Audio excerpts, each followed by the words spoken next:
আসসালামু আলাইকুম, স্বাগত জানাচ্ছি আরটিভির মধ্যাহ্নের সংবাদে। আপনাদের সঙ্গে আছি আমি ফারিয়া শারমিন। সারা দেশে তৃতীয় দিনের মতো চলছে কারফিউ, তবে হাসপাতাল, গণমাধ্যম সহ জরুরি সেবায়ের আওতামুক্ত। চলমান পরিস্থিতি স্বাভাবিক না হওয়া পর্যন্ত কারফিউ অব্যাহত রাখার ঘোষণা দিয়েছেন স্বরাষ্ট্রমন্ত্রী। রাতে ধানমন্ডির সরকারি বাসভবনে এই ঘোষণা দেন তিনি। স্বরাষ্ট্রমন্ত্রী বলেন, আজ দুপুর 2টা পর্যন্ত কারফিউ চলবে একটানা। 2টা থেকে বিকেল 5টা পর্যন্ত কারফিউ শিথিল থাকবে। 5টার পর থেকে অনির্দিষ্টকালের জন্য কারফিউ চলবে। পরিস্থিতি যতই নিয়ন্ত্রণে চলে আসবে আশ্বাস দেন মন্ত্রী। সহিংসতাকারী কাউকেই ছাড় দেওয়া হবে না বলেও হুঁশিয়ারি দেন তিনি।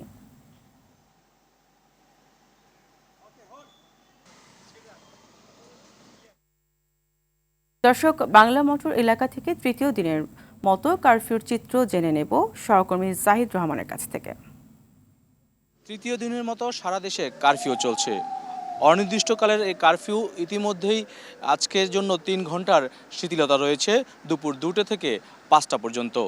আপনারা দেখতে পাচ্ছেন এই মুহূর্তে আমি যেখানটায় দাঁড়িয়ে রয়েছি সেখানে সেনাবাহিনীর সদস্যরা রয়েছেন এবং যারা জরুরি প্রয়োজনে বের হয়েছেন তাদের কারফিউ পাস থাকা সাপেক্ষেই মূলত তাদেরকে অনুমতি দেওয়া হচ্ছে। এবং এখানে যারা রেখেছেন আপনার যে যান রয়েছে সেনাবাহিনীর, সেগুলো কিন্তু প্রত্যেকটি মোড়ে মোড়েই কিন্তু তারা অবস্থান করছেন এবং বিশেষ করে জরুরি প্রয়োজন ছাড়া কাউকে বের হতে এর মধ্যেই কিন্তু নিষেধাজ্ঞা বলা হচ্ছে বারবার, এবং বিভিন্ন জায়গায় আমরা দেখেছি যে তাদেরকে সরিয়ে দেওয়া হচ্ছে। এবং এই পরিস্থিতিতে আসলেই কিছুটা উদ্বিগ্ন উৎকণ্ঠার মধ্যে থাকলেও কারফিউর মধ্যে জরুরি প্রয়োজন ছাড়া অনেকেই বের হচ্ছেন না। এই ছিল আমার কাছে সবশেষ। এদিকে সারা দেশে চলমান কারফিউ জোরদারে দেশব্যাপী মাঠে কাজ করছে সেনাবাহিনী, র্যাব, পুলিশ সহ নিরাপত্তা বাহিনী। গাজীপুরে বিভিন্ন স্থানে টহল দিচ্ছে সেনাবাহিনী। বরিশালে 6 প্লাটুন সেনাবাহিনী ও 4 প্লাটুন বিজিবি একজন নির্বাহী ম্যাজিস্ট্রেটের নেতৃত্বে মাঠে কাজ করছে। বাড়তি নিরাপত্তায় চেকপোস্ট বসিয়েছে বরিশাল থানা পুলিশ। চট্টগ্রামে মোড়ে মোড়ে টহল দিচ্ছে সেনাবাহিনী। রংপুরে পরিস্থিতি স্বাভাবিক রয়েছে। কুমিল্লায় কড়া নিরাপত্তায় চলছে কারফিউ, তবে মহাসড়কে গাড়ি চলাচল কম থাকলেও অলি গলিতে চলাচল করছে রিকশা, ভ্যান ও ইজি বাইক। ঝালকাঠিতে জরুরি সেবা ছাড়া কেউ বের হচ্ছে না, বন্ধ রয়েছে ব্যবসা প্রতিষ্ঠান। মেহেরপুরে স্বাভাবিকভাবে চলছে কারফিউ।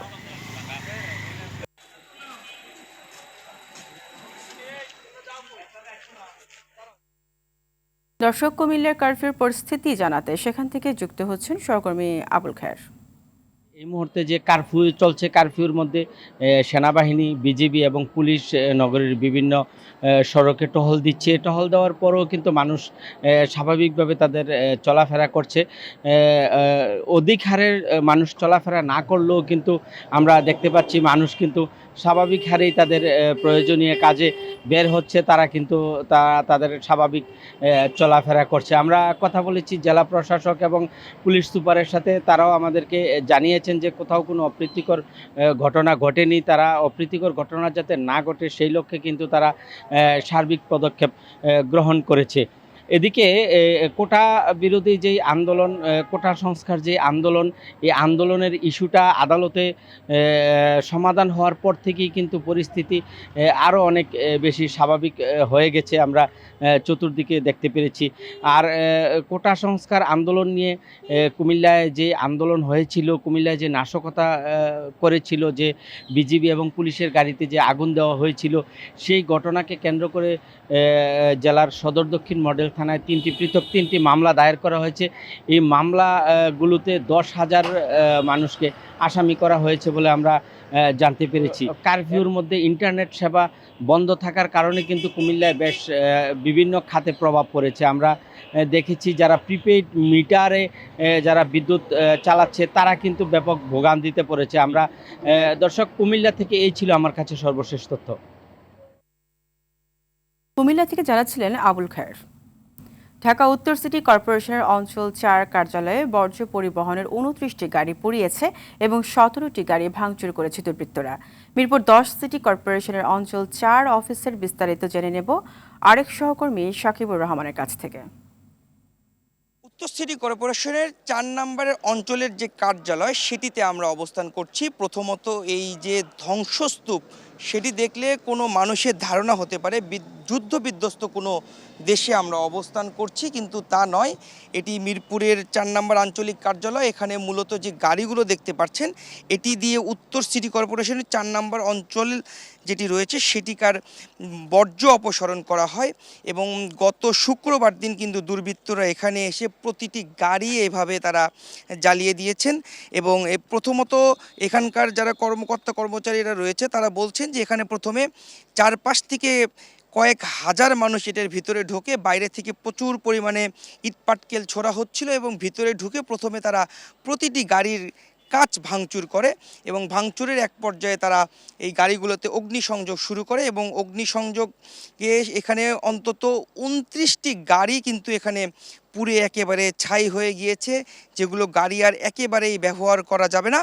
এবং পাশাপাশি 17টি গাড়িতে কিন্তু ভাঙচুর করা হয়, যেগুলো গাড়ি আসলে কোনো রকমে বেঁচে গিয়েছে, অর্থাৎ অগ্নিসংযোগের হাত থেকে বেঁচে গিয়েছে। পরবর্তীতে এখানে যারা ড্রাইভার রয়েছিল তারা সেই গাড়িগুলো কিন্তু ধীরে ধীরে এখান থেকে তারা সরানোর চেষ্টা করেছেন এবং 17টি গাড়ি তারা মোটামুটিভাবে বাঁচিয়ে রাখতে পেরেছেন।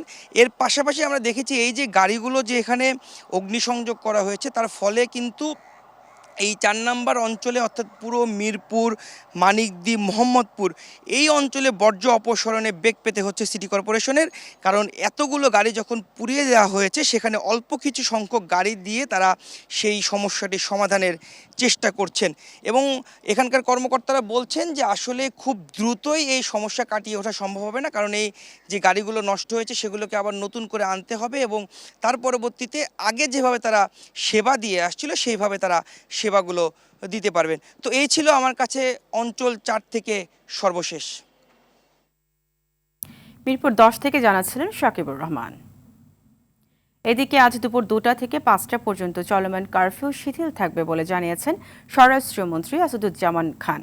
রাতে বিভিন্ন বাহিনীর প্রতিনিধিদের সাথে মিটিংয়ের পর এই কথা বলেন তিনি বলেন, ঢাকা মহানগর, গাজীপুর, নারায়ণগঞ্জ ও নরসিংদী জেলায় কতক্ষণ কারফিউ চলবে তা মঙ্গলবার 8টার পর ঢাকা থেকে সিদ্ধান্ত নেওয়া হবে। বাকি জেলাগুলোতে নিজ নিজ ম্যাজিস্ট্রেট ও আইনশৃঙ্খলা বাহিনী মিলে সিদ্ধান্ত নেবে বলেও জানান তিনি। স্বরাষ্ট্রমন্ত্রী বলেন, সেনাবাহিনী, বিজিবি, পুলিশ, র্যাব ও আনসার মিলে দেশের পরিস্থিতি শান্ত করছে। ছাত্রদের অন্যান্য যে দাবি আছে তা পর্যালোচনা করছে সরকার। কিছু উস্কানিদাতা আন্দোলনকে কেন্দ্র করে তারা দেশের ক্ষতি করতে চায় বলেও জানান স্বরাষ্ট্রমন্ত্রী। চলছে এটা অব্যাহত থাকবে। আগামীকাল দুপুর 2টা থেকে 5টা পর্যন্ত কারফিউ শিথিল থাকবে এবং আগামীকাল এবং আগামী পরশু থেকে ঢাকা জেলা, ঢাকা মহানগর, নারায়ণগঞ্জ, নরসিংদী এবং গাজীপুর নগর এবং জেলা সহ আমাদের এখান থেকে সেন্ট্রালি আমরা অ্যানাউন্স করব কতক্ষণ কারফিউ থাকবে এবং কতক্ষণ শিথিল হবে। এই এলাকা ছাড়া বাকি জেলায়, সব জেলার পরিস্থিতি একরকম নয়। বাকি জেলায় মঙ্গলবার সকাল হতে সকাল 8টার পর হতে জেলা ম্যাজিস্ট্রেটগণ, পুলিশ সুপার সহ এবং অন্যান্য আইনশৃঙ্খলা বাহিনী যারা কাজ করছে সেখানে তাদের নিয়ে এই কারফিউ সম্বন্ধে ডিসিশন নেবে। কারফিউ চালু থাকবে কিংবা কতক্ষণ বন্ধ হবে, কতক্ষণ চলবে, এটা তারা সিদ্ধান্ত নেবে। কমপ্লিট শাটডাউন তুলে নিল বৈষম্য বিরোধী ছাত্র আন্দোলন। এই কথা জানালেন কোটা সংস্কার আন্দোলনে গঠিত সংগঠনটির অন্যতম সমন্বয়ক সার্জিস আলম। নতুন করে আরও 4 দাবি জানান তিনি। সার্জিস আলম আরও বলেন, সরকারকে 48 ঘন্টার মধ্যে কারফিউ তুলে নিয়ে জনজীবন স্বাভাবিক করতে হবে। বিশ্ববিদ্যালয় ক্যাম্পাস থেকে আইনশৃঙ্খলা বাহিনীর সদস্যদের প্রত্যাহার করতে হবে ও হল খুলে দিতে হবে। সমন্বয়কদের নিরাপত্তা নিশ্চিত ও ইন্টারনেট পরিষেবা চালু করারও দাবি বৈষম্য বিরোধী ছাত্র আন্দোলনের। সরকার যেহেতু তার জায়গা থেকে কারফিউ দিয়েছে এবং কারফিউ চলমান রয়েছে, সেই জায়গা থেকে আমরা আসলে 2 দিনের একটি আলটিমেটাম দিয়ে আমরা জরুরি ভিত্তিতে 4টি দাবি জানিয়েছি। এর মধ্যে একটি হচ্ছে আমরা আমাদের জায়গা থেকে শাটডাউন তুলে নিয়েছি। এবং আমরা চাই যে সরকারও কারফিউ তুলে নিক এবং স্বাভাবিক জনজীবন ফিরে আসুক। দ্বিতীয়ত আমরা চাই যে ইন্টারনেট ব্যবস্থাটি সচল করে দেওয়া হোক। তৃতীয়ত হচ্ছে আমরা চেয়েছি যে ক্যাম্পাস থেকে আইন শৃঙ্খলা রক্ষাকারী বাহিনীকে সরিয়ে নিয়ে হলগুলোকে খুলে দেওয়া হোক। এবং চতুর্থত মোস্ট ইম্পর্টেন্টলি সমন্বয়কদের নিরাপত্তার ব্যবস্থা করা হোক, কারণ সমন্বয়কে আমরা আসলে নিরাপত্তাহীনতায় ভুগছি এবং আমাদের অন্যতম একজন সমন্বয়ক নাহিদ ইসলামকে তো তুলে নিয়ে গিয়ে শারীরিক এবং মানসিকভাবে অত্যাচার করা হয়েছে, আমাদের মধ্যে আরো ভীতি সৃষ্টি করেছে। সেই জায়গা থেকে আমরা রাষ্ট্র বা সরকারের কাছে আরো নিরাপত্তাটি প্রত্যাশা করি। বিএনপি জামায়াত শিবিরের নৈরাজ্যে বিদ্যুৎ খাতে ১,০০০ কোটি টাকার ক্ষতি হয়েছে বলে জানিয়েছেন বিদ্যুৎ জ্বালানি প্রতিমন্ত্রী নসরুল হামিদ। সকালে ঢাকার বিদ্যুৎ ভবনে ব্রিফিংয়ে প্রতিমন্ত্রী জানান, সারা দেশে বিদ্যুৎ সরবরাহ স্বাভাবিক রয়েছে। ডিপিডিসিতে যোগাযোগ করবেন 16116। মোবাইল থেকে রিচার্জ করতে গেলে রকেট *322# বিকাশ *247#। পিডিবিরও 3000 এবং 5000 টাকা ইমার্জেন্সি ব্যালেন্স দেওয়া হচ্ছে, সেখানেও আমরা বিকাশ, নগদের মাধ্যমে এবং উপায়ের মাধ্যমে কিভাবে দিতে হয় সেগুলো আমরা জানিয়ে দিয়েছি। তাছাড়া তারা যদি স্ব এলাকায়, বিশেষ করে যেখানে বিদ্যুতের অফিসগুলো আছে সেখানে যান, তাদেরকে রিচার্জ করে দেওয়া হচ্ছে। গ্যাসের ব্যাপারে আমরা ইতিমধ্যে 200 টাকা ইমার্জেন্সি ব্যালেন্স দেওয়া হচ্ছে। আমাদের যেখানে গ্যাসেটে আমরা বলে দিয়েছি যে তারা যদি মোবাইলের মাধ্যমে বিল দিতে পারে, সেগুলো আমরা টিভি কল থেকে আরম্ভ করে বিভিন্ন জায়গায় জানিয়ে দিচ্ছি, গ্রাহকরা যেন সেগুলি ব্যবহার করতে পারেন।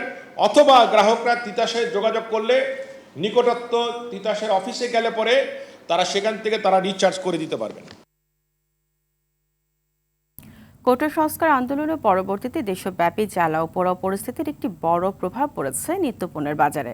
মূলত পণ্যবাহী পরিবহন ঢাকায় প্রবেশ করতে না পারার কারণেই হচ্ছে এমন পরিস্থিতি। বিশেষ করে সবজি আর মাছের বাজার খানিকটা অস্থিতিশীল। বিক্রেতারা বলছেন, পণ্য পরিবহনের সাথে বাজারের সংকট আছে ক্রেতাদেরও। সবজির দাম কেজি প্রতি বেড়েছে 5 থেকে 7 টাকা করে। মুরগি আর ডিমের বাজারেও বেড়েছে খানিকটা দাম।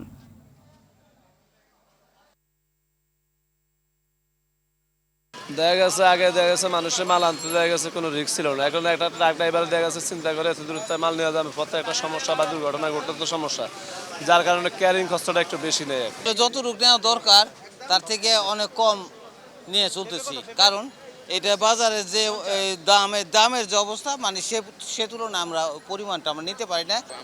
আমরা চাইতেছি শান্তিভাবে চলক দেশ, যেভাবে সরকারেরও সমালোচনা করতে হবে, পাবলিকেরও সমালোচনা করতে হবে। অবশ্যই শান্তিপূর্ণভাবে চাই, দেশে একটা শান্তি পরিপূর্ণ সুবাতাস বসুক, যাতে কোনোভাবে কোনো সহিংসতা না হয়, কোনোভাবে কোনো মায়ের বুক খালি না হয়, এটা আমরা অবশ্যই চাই। এশিয়া কাপে টিকে থাকার লড়াইয়ে বিকেলে থাইল্যান্ডের বিপক্ষে মাঠে নামবে বাংলাদেশের নারীরা। প্রথম ম্যাচে আয়োজক শ্রীলঙ্কার বিপক্ষে 7 উইকেটে হারার পর সেমিফাইনালের রেসে টিকে থাকতে এই ম্যাচে জয়ের বিকল্প নেই জ্যোতি স্বর্ণাদের সামনে। অপরদিকে নিজেদের প্রথম ম্যাচে মালয়েশিয়াকে 22 রানে হারে সুবিধাজনক অবস্থানে আছে থাইল্যান্ড। এই ম্যাচে বাংলাদেশকে হারাতে পারলে সেমিফাইনাল অনেকটাই নিশ্চিত হয়ে যাবে থাইদের জন্য। ডাম্বুলায় গ্রুপ বির গুরুত্বপূর্ণ ম্যাচটি শুরু হবে বাংলাদেশ সময় সন্ধ্যা 7:30টায়।